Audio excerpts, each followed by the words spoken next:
in the last stretch of games, I think we've really seen the Raptors for what they are. And what they are is a team that provides me, and I think should provide a lot of fans, with optimism about the promise of what this season could bring. It's been a tough start to the season schedule-wise, and the Raptors have weathered that. They've looked pretty good in this stretch. The schedule's about to lean out, and they're already at a pretty good record right now. Things are looking up, and let's go through those games and see where we have positives, where those negatives have creeped in, and where the Raptors will be heading with the schedule and where it's at.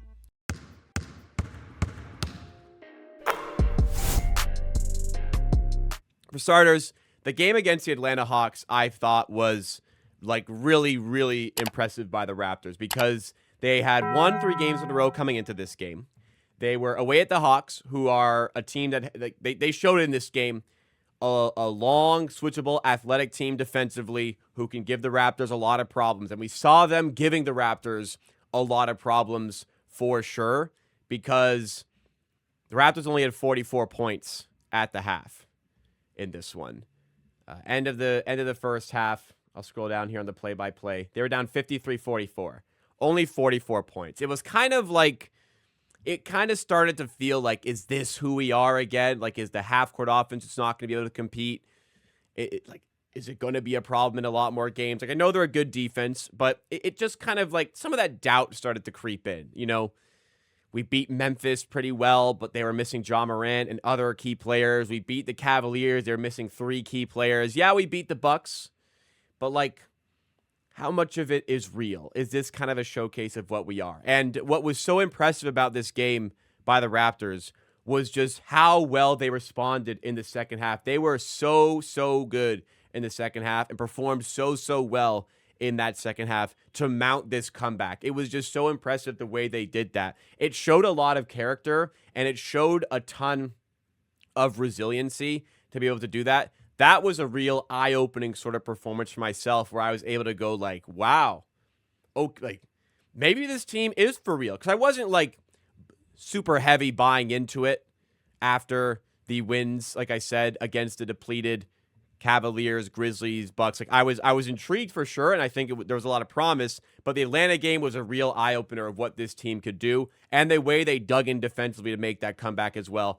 Awesome stuff on display. Then there was a little bit of a coming back down to earth against the 76ers. And a lot of people, we did the watch along on the channel, a lot of people were quite upset about the way that game kind of fizzled out and got away from the Raptors. I'm not I think the Raptors played pretty well. They played against a good 76ers team. The Raptors were coming off of, they're on the second night of a back-to-back. The 76ers had 2 full days of rest, and it was in Philly. Raptors had traveled from Atlanta the night before.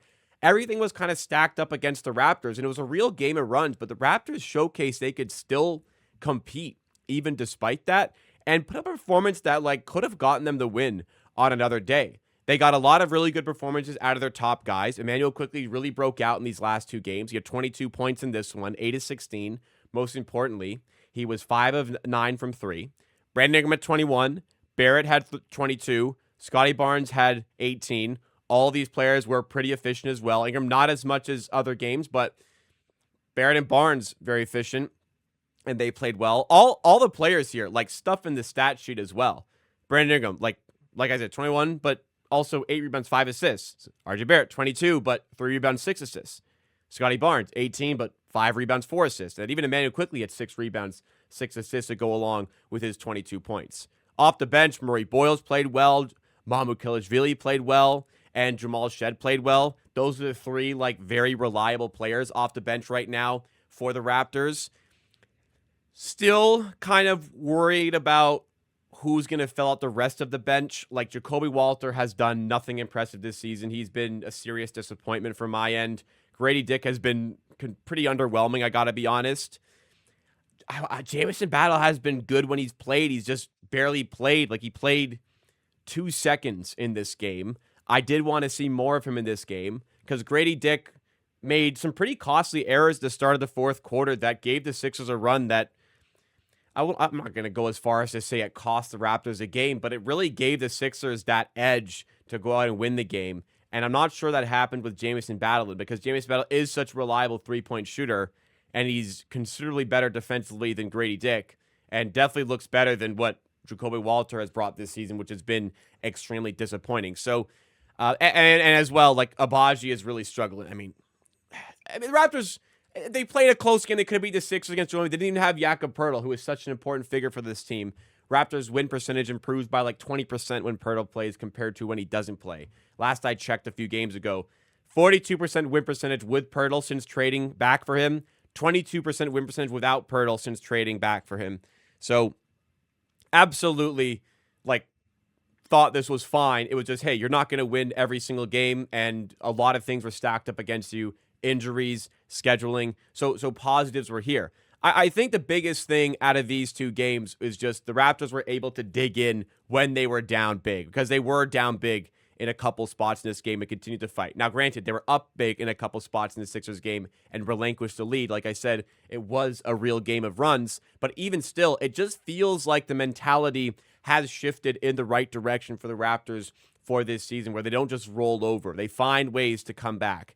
And it feels like they have a lot of players who they're able to rely on to dig them out of some of these tough situations, which is a really great thing to have as part of the team as well. Like when you're in a tough spot, Brandon Ingram can bail you out, but he didn't this game. And RJ Barrett started to bail them out a little bit in the fourth quarter. And Scotty Barnes is good enough to bail them out in some certain spots. Even Emmanuel Quickley had some big shots in the last couple of games, and he's starting to really catch on. So, like, I personally look at what the Raptors did from these two games, and I'm quite happy. I'm quite satisfied. And you look at the upcoming schedule and what they can do. And Brooklyn is going to be the team they play on Tuesday, and that's really got to be a win. And I think they should win, and I think they will win. But ultimately, like, these were two tougher tests away from home to start a road trip, and the Raptors came out and looked pretty damn good out of those games. So the promise, even with this loss, 130-120 to the 76ers, the promise just kind of continues to build from my perspective, and the optimism is slowly starting to build from my perspective. I don't want to, I don't want to get my hopes up too high and kind of get crushed for doing that. But I really feel like things are moving in the right direction here, and I can't help but start to think like, hey, there are good things that are happening to the Raptors right now, and it just feels like all the indicators are like these two performances were a great showcase of the fight and the character of this team. And if all of this continues, yeah, there is potential for an exciting season, because that was a pretty hard pocket of their schedule, and things are going to start to get like a good amount easier. I'm really comfortable with where the Raptors are at right now, and these two performances just completely reaffirm that stance.